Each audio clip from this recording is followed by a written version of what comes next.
Oke. Pak, siapa yang ngomong? Pak Kajari ya. Nanti satu orang aja yang ngomong ya.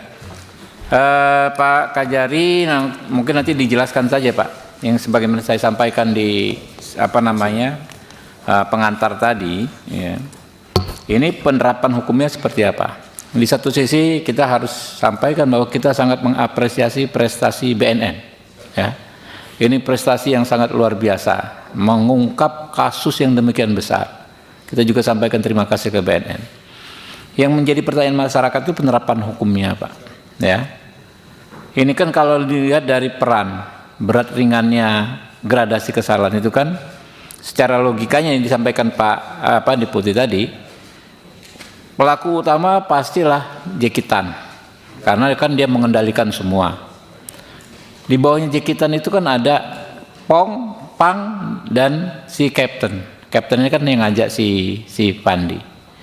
Nah, yang kita Pak, kita ingin pertanyakan, politik hukum kita kan terakhir ya soal hukuman mati ini, pokoknya benar-benar selektif, ya kan?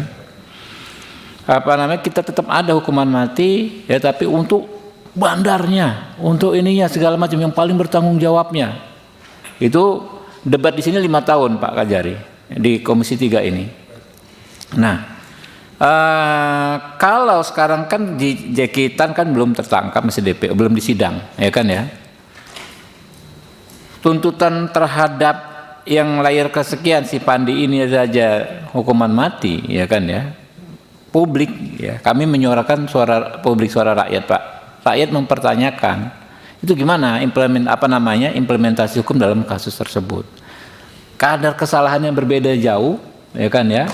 Kok nanti tuntutannya sama, karena udah yang paling tinggi terhadap si Pandi ini tuntutannya kemarin, hukuman mati. Ya, mungkin itu, silakan Pak Kajari.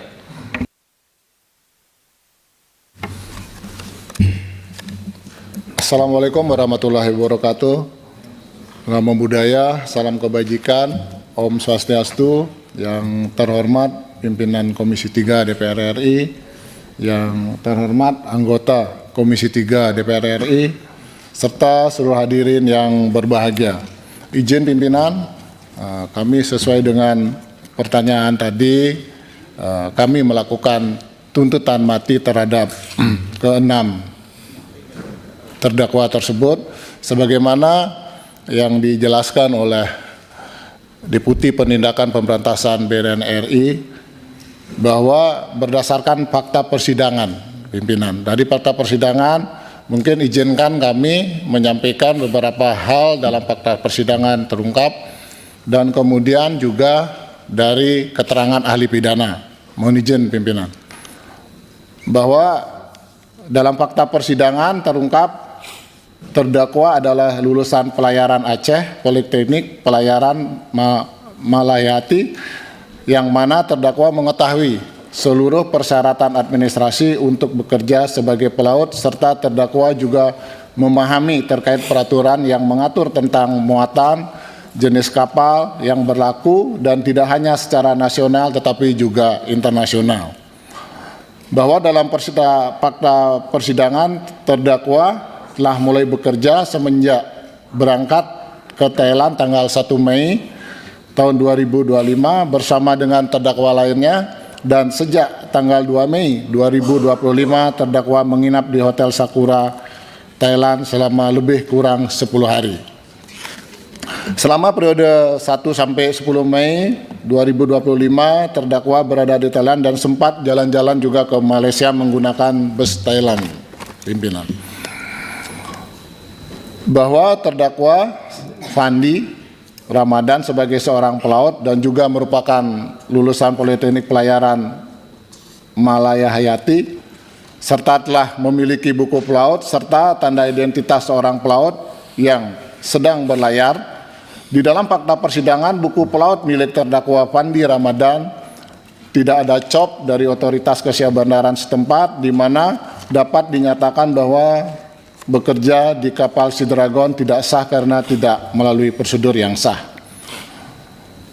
Bahwa dalam fakta persidangan pada tanggal 14 Mei tahun 2025, terdakwa telah menerima transfer uang sebesar 8.250.000 244,250 dari Daniel Hotman Simanu. Uang tersebut sebagai kasbon untuk mulai bekerja sebagai ABK di kapal Sea Dragon.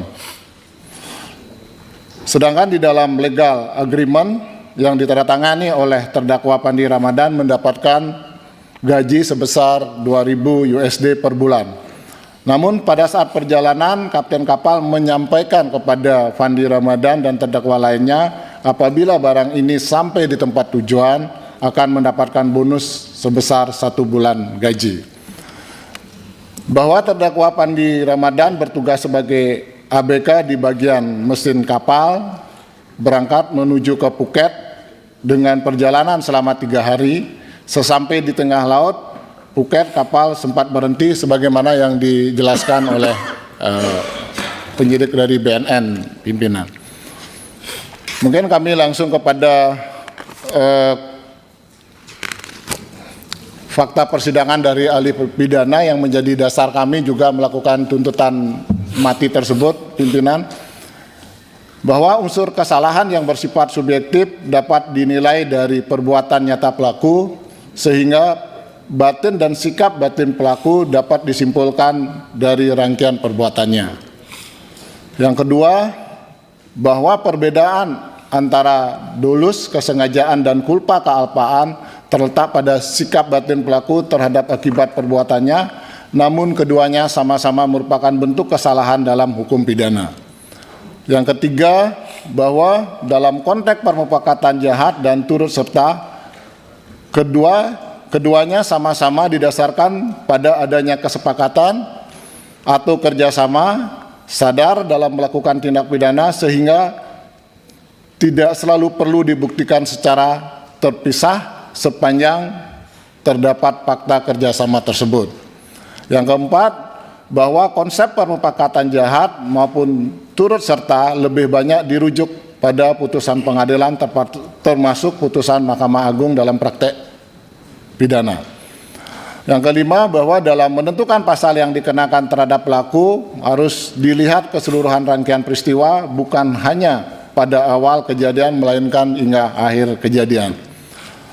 Yang keenam, bahwa dalam perkara 6 orang awak kapal yang diperintahkan membawa dos yang tidak diketahui isinya, namun tetap menjalankan perintah hingga terjadi penangkapan, perbuatan tersebut menunjukkan adanya kesadaran mengambil risiko yang dalam hukum pidana dapat dimaknai sebagai bagian dari unsur kesengajaan.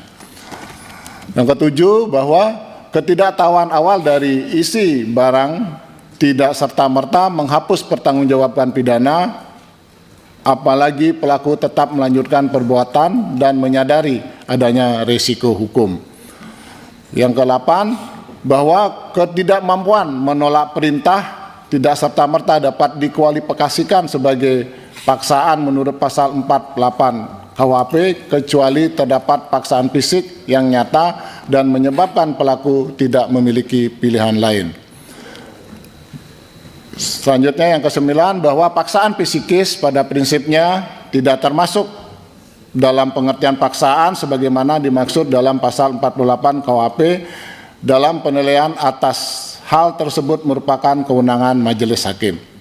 Pimpinan Komisi 3 dan anggota Komisi 3 DPR RI yang terhormat, sebagaimana fakta persidangan yang menjadi pertimbangan kami dalam menuntut hukum maksimal kepada para terdakwa, karena di seluruh dunia kejahatan narkotika termasuk kejahatan yang sangat serius dan luar biasa dan dikenal sebagai dengan istilah extraordinary crime.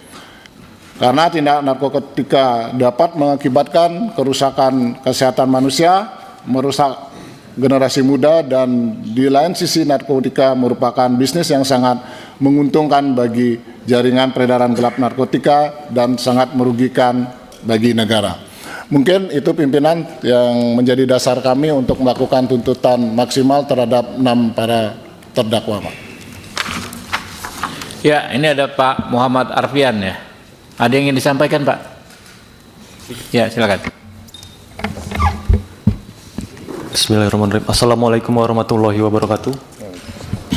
Mohon izin yang kami hormati pimpinan Komisi 3 beserta seluruh anggota Komisi 3 yang kami hormati. Kami JPU Muhammad Arfian ingin menyampaikan setulus-tulusnya sedalam-dalamnya permohonan maaf dari kami yang mana atas kesalahan kami di persidangan kemarin, yang mana akan menjadi bahan evaluasi bagi kami untuk ke depan.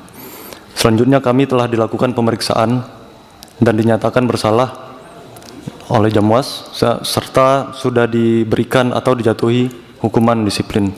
Sekali lagi kami mohon izin, mohon maaf atas kesalahan kami di persidangan kemarin, yang mana kami berterima kasih kepada pimpinan Komisi 3 atas koreksi dan atensinya kepada kami, akan menjadi bahan koreksi bagi kami. Mohon izin Bapak. Assalamualaikum. Jadi rekan-rekan terhadap saudara Muhammad Arfian ini udah case close ya. Ya, kita maafkan ya, dan kita berharap ini anak muda ya. Siap. Ke depan bisa belajar ya, bisa lebih bijak lagi dan bisa maju karirnya. Siap. Ya.